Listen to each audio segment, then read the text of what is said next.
கூட்ட நெரிசல் காரணமாக நிகழ்ச்சியில் கூடியிருந்த மக்களில் 100க்கும் மேற்பட்ட நபர்கள் காயமடைந்ததும் மற்றும் நேற்று 39 இன்னைக்கு ஒருத்தர் சேர்த்து 40 பேர் அந்த சம்பவத்தினால் இறந்ததும் அனைவருக்குமே ஒரு மிக பெரிய துயரத்தை அளித்துள்ள ஒரு செய்தியாகும். இந்த செய்தியை கேள்விப்பட்டவுடன் மாண்புமிகு தமிழ்நாடு முதலமைச்சர் அவர்கள் உடனடியாக மாண்புமிகு பள்ளிக்கல்வித்துறை அமைச்சர் அவர்கள், மாண்புமிகு நகராட்சித்துறை அமைச்சர் அவர்கள், மாண்புமிகு இயற்கை வளத்துறை அமைச்சர் அவர்கள், மாண்புமிகு கூட்டுறவுத்துறை அமைச்சர் அவர்கள் மற்றும் மதிப்பிற்கும் மரியாதைக்கும் உரிய கரூர் சட்டமன்ற உறுப்பினர் உட்பட அனைத்து துறை அலுவலர்களையும் முடுக்கிவிட்டு அரசு மருத்துவக் கல்லூரி மருத்துவமனைக்கு அனுப்பி வைத்து தேவையான அனைத்து ஏற்பாடுகளும் செய்த தெரிவிக்கப்பட்டு அதன் பேரில் மருத்துவமனைக்கு காயம்பட்டு கொண்டுவரப்பட்ட அனைவருக்கும் தீவிர சிகிச்சைகள் சிறந்த முறையில் அளிக்கப்பட்டது. இருப்பினும் சம்பவ இடத்தில் இருந்து இறந்த நிலையில் 39 நபர்கள் கொண்டு வரப்பட்டனர். இன்று சிகிச்சையில் பெற்றுக் கொண்டிருந்த ஒருவரும் சேர்த்து மொத்தம் 40 பேர் இறந்த செய்தி மிக தீவிரமான செய்தியாக உள்ளது. மாண்புமிகு தமிழக முதலமைச்சர் அவர்கள் இரவோடு இரவாக இந்த செய்திகளை கேள்விப்பட்டு இறந்த குடும்பங்களுக்கு நிவாரணமும் காயம்பட்டு சிகிச்சை பெற்று வருபவர்களுக்கு நிவாரணமும் அளித்துவிட்டு இரவோடு இரவாக திண்டுக்கல் மாவட்ட ஆட்சியர் மற்றும் திருச்சி மாவட்ட ஆட்சியர் அவர்களையும் இங்கு அனுப்பி வைத்துவிட்டு கரூர் மாவட்டத்திற்கு பல்வேறு மருத்துவ குழுக்களையும் சேலம், திருச்சி, திண்டுக்கல், நாமக்கல் போன்ற கோயம்புத்தூர் மற்றும் மதுரையிலிருந்து கிட்டத்தட்ட 114 டாக்டர்கள், 23 செவிலியர்கள் உட்பட அனைத்து குழுக்களையும் இங்கு அனுப்பி வைத்தார்கள்.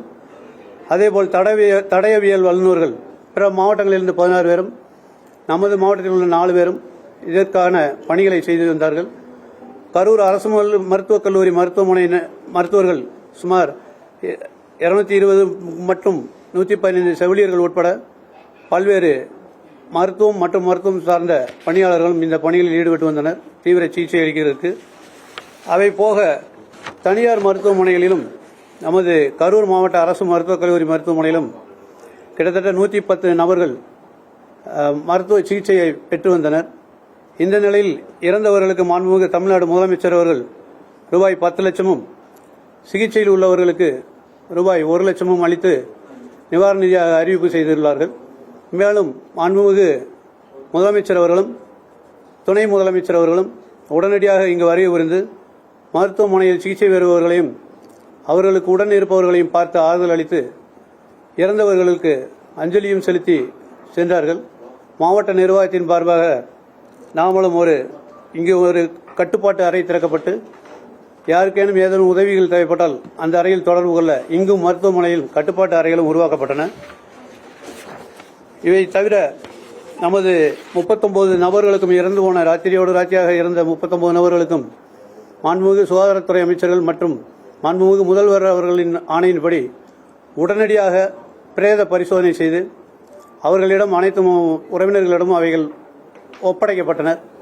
எனவே மாவட்ட நிர்வாகத்தின் சார்பாகவும் தமிழ்நாடு அரசின் தீவிர உத்தரவுகள் மற்றும் ஆணைகளின்படியும் மாண்புமிகு முதலமைச்சர் மற்றும் துணை முதலமைச்சர் அவர்கள் இங்கு வருகை புரிந்து கொடுத்த கட்டளைகளின் பேரிலும் அனைத்து சிகிச்சை பெற்ற நோயாளிகளுக்கும் சிறந்த முறையில் தீவிர சிகிச்சைகள் அளிக்கப்பட்டு மருத்துவமனையில் எந்தவித குறைபாடும் இல்லாமல் மருந்துகள், மாத்திரைகள் வழங்கி அவர்களுக்கு தீவிர சிகிச்சைகள் இன்னும் தொடர்ந்து கொண்டிருக்கின்றன என்ற விவரத்தையும் தெரிவித்துக் கொள்கிறோம். எனவே நமது தமிழ்நாடு அரசு எடுத்த சிறப்பான இந்த சீரிய முயற்சியினால் பல்வேறு உயிர்கள் காப்பாற்றப்பட்டதும் மற்றும் இங்கு வருகை புரிந்த அனைத்து பயனாளிகள் மற்றும் நோயாளிகளுக்கு அவர்களுக்கு எங்கிருந்து என்ன மருந்து மாத்திரைகள் வேணுமோ அனைத்தும் வழங்கப்பட்டு சிகிச்சை முறைகள் சிறப்பாக நடைபெற்று வருகின்றன என்ற விவரத்தை மாவட்ட நிர்வாகத்தின் சார்பாக தெரிவித்துக் கொள்கிறேன்.